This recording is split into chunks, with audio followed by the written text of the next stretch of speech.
3 rules for navigating life's transitions.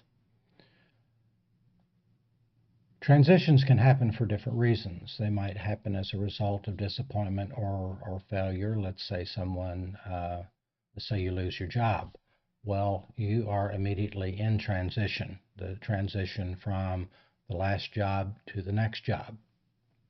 Or let's say that you decide you want to move. Well, moving from one house to another is a transitional process.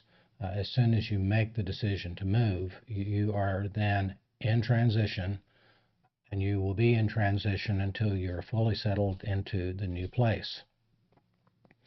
So with those being examples, I wanted to give you 3 rules as suggestions for you to think about as you make your transitions in life. So on the subject of transition after a disappointment or failure,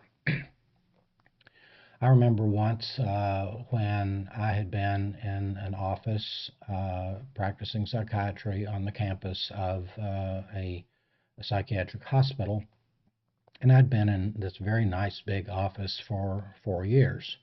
And one day I walk in, my secretary is waving this letter saying, "We're being evicted."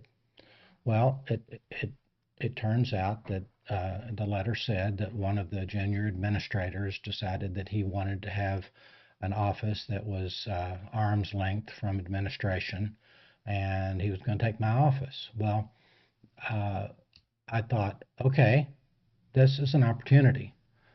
This is the event that triggers a transition to move off this hospital campus where I'm out in the community more, and that might actually be better for my practice.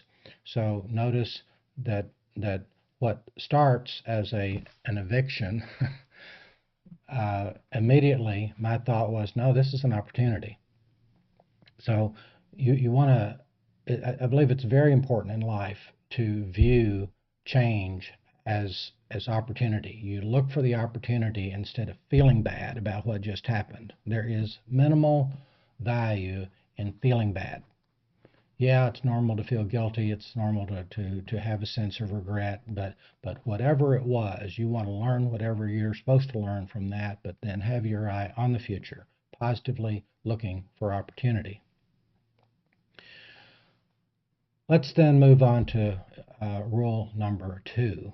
So if rule number 1 is, with disappointment or failure comes opportunity.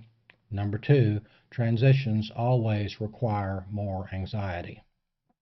Anxiety is a normal emotional process.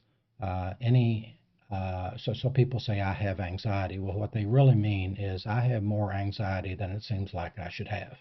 And what they really mean is I have excessive anxiety. So we're not really talking about that excessive anxiety, which equals anxiety disorder. We're not talking about that right now. We're talking about normal stuff.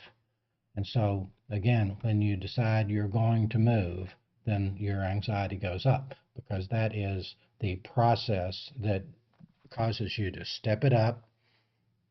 You've got more brain activity going on, more focus, more organization, and all that requires the drive of normal anxiety. So in the case of moving, as I've said, you will be in transition from the time you decide to sell your place, whereby your place, your home, is not your peaceful sanctuary anymore. It is in a different category of a place that you're giving up, and you're also being creative about the place you're going to. And again, all that requires a higher level of anxiety, normally so. So the second rule then is to remember all transitions always require more anxiety, and that's okay. Thirdly, and possibly because of that okay part, be gracious about your transitions. If transitions require more anxiety, then they are also more stressful. Moving is considered to be in I think maybe number 7 on the list of life's most stressful events. And so it's important to be aware of how much stress you're under.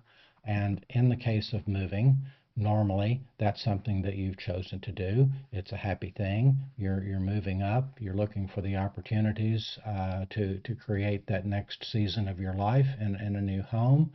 Um, there are exceptions to that, of course, of people who have to move or have to move, scale back, scale down. But rule number 3 is be gracious about your transitions. Ask yourself, how might I do this competently and also graciously? Being gracious about things is a character trait that you can choose to have. And I believe it is important to be kind and gracious so that in a transition, which is more anxious and stressful, that's not the time to be biting people's heads off and otherwise throwing your weight around, being that emotional bull in a china shop.